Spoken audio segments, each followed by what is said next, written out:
పాకిస్తాన్ దేశానికి ప్రధాని మోదీ ఆపరేషన్ సింధూర్తో గట్టి సమాధానమిచ్చారని నీటిపారుదల శాఖ మంత్రి నిమ్మల రామనాయుడు అన్నారు. పాకిస్తాన్పై ఆపరేషన్ సింధూర్ విజయం సాధించడం పట్ల హర్షం వ్యక్తం చేస్తూ నిమ్మల రామనాయుడు ఆధ్వర్యంలో పాలకొల్లులో పెద్ద ఎత్తున తిరంగా యాత్ర నిర్వహించారు. స్థానిక ఎడ్ల బజార్ నుండి గాంధీ బొమ్మల సెంటర్ వరకు వేలాది మంది ప్రజలతో కూటమి నాయకులతో కలిసి మంత్రి పాదయాత్ర చేపట్టారు. ఈ సందర్భంగా 200 మీటర్ల పొడవైన జాతీయ జెండాతో పాటు ప్రజలందరూ 3 రంగుల జెండాలతో ప్రదర్శనలో పాల్గొన్నారు. ఈ కార్యక్రమంలో మాజీ ఎమ్మెల్సీ అంగన్ రామ్మోహన్ రావు మరియు కూటమి నాయకులు ప్రజలు పెద్ద సంఖ్యలో పాల్గొన్నారు. పాత్రికేయ మిత్రులందరికీ కూడా నమస్కారాలు తెలియజేసుకుంటూ,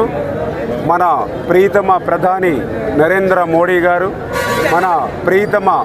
ముఖ్యమంత్రి వర్యులు నారా చంద్రబాబు నాయుడు గారు, మన ప్రీతమ ఉప ముఖ్యమంత్రి వర్యులు పవన్ కళ్యాణ్ గారు ఇచ్చినటువంటి ఆదేశాల ప్రకారం ఏదైతే ఈవేళ పాలకొల్లు నియోజకవర్గంలో పెద్ద ఎత్తున వేలాది మంది పార్టీలకు, వర్గాలకు, మతాలకు అతీతంగా తరలి వచ్చి ఈ యొక్క తిరంగా యాత్రను జయప్రదం చేయడం జరిగినటువంటి పరిస్థితి మీ అందరికీ తెలియజేస్తూ ఉన్నా. ఎందుకంటే మీ అందరికీ తెలుసు, ఈవేళ ఏదైతే భారతీయత అంటే విభిన్న సంస్కృతులు,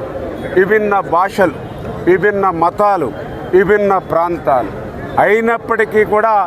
భారతీయత అంతా కూడా ఒకటే అనేటువంటి నినాదంతో మరి మనందరం కూడా పనిచేస్తూ ఉన్నాం.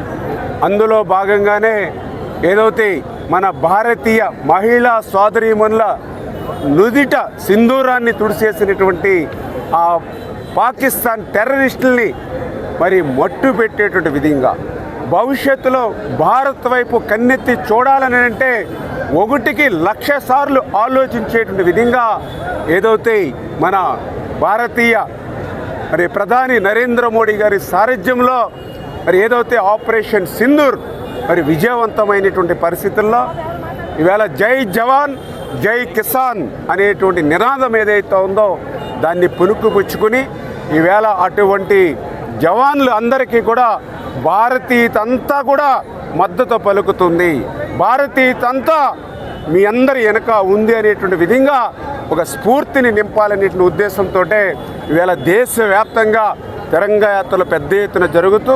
ఈరోజు మన పాలకులలో కూడా పెద్ద ఎత్తున వేలాది మంది యువత ఉత్సాహంతో, ఉత్తేజంతో మరి నినదిస్తూ ఈవేళ ఈ తిరంగా యాత్రలో పాల్గొన్నందుకు అందరికీ కూడా పేరు పేరున కూడా ధన్యవాదాలు తెలియజేసుకుంటూ ఉన్నాను.